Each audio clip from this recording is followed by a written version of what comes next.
सायद तपाईहरुले सुन्नु भएको छ होला दैलेखमा धेरै ठुलो पेट्रोल र ग्यास खानी भेटिएको छ।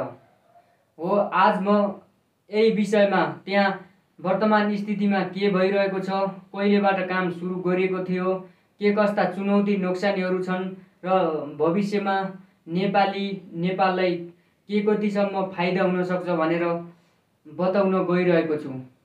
कृपया यो भिडियोलाई अन्तिमसम्म हेरिदिनु होला। ल सुरु गरौँ। यो कहिलेबाट सुरु गरिएको थियो या कसरी अनुसन्धान सुरु भएको थियो यसको बारेमा जानौँ। 2042 मा त्यहाँका स्थानीय बासिन्दाहरूले पानीमा पेट्रोलियम पदार्थहरू बोकिरहेका देखिरहेका थिए। त्यही अनुसार त्यही हिसाबले त्यहाँ खोज अनुसन्धान सुरु गर्यो र त्यसै समयबाट काम पनि अगाडि बढाइएको थियो। अब वर्तमान स्थिति हेर्ने हो भने अहिले चाइनाको जियोलोजिकल कम्पनी नेपालको सर्वे टिमले कामहरू अगाडि बढाइरहेको छ, जो 2 अर्ब 40 करोडको प्राविधिक लगानीमा कामहरू प्रोसेसहरू अगाडि बढिरहेको छ, जसमा 4000 फिट गहिरो ड्रिल खनिसकिएको छ भने बाँकी अब 70 फिट बाँकी रहेको कुरा बताइएको छ। त्यहाँ मुख्यतया 2 प्रकारका पदार्थहरू रहेको बताइएको छ। एकमा हो पेट्रोल, 2 मा मिथेन। पेट्रोल पदार्थको बारेमा त धेरै जस्तोलाई थाहै छ, यो कहाँ प्रयोग गरिन्छ, कसरी प्रयोग गरिन्छ भन्ने।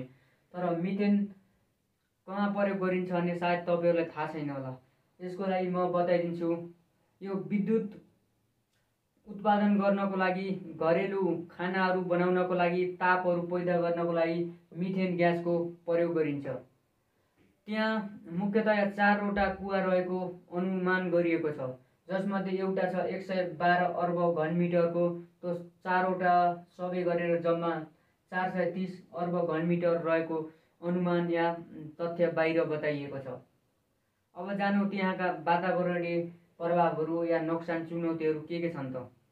त्यहाँ ड्रिल मसिनहरू लगायत अन्य प्राविधिक मेसिन प्रयोग गर्दा बस्ती लगायत वरिपरिको क्षेत्रफलमा धुलो धुवाहरू हुन सक्छ। त्यसको लागि सरकारले केही बस्तीहरूको व्यक्तिहरूलाई हटाएर अन्यत्र ठाउँमा लगेर बसाइराखेको छ।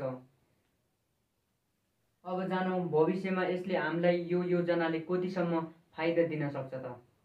यदि 430 अर्ब घनमिटरको सफलतापूर्वक निकालियो, सफलतापूर्वक काम गरियो भने, यदि सफलतापूर्वक काम भयो भने, योजना सफल भयो भने नेपाललाई कुल 1116 अर्ब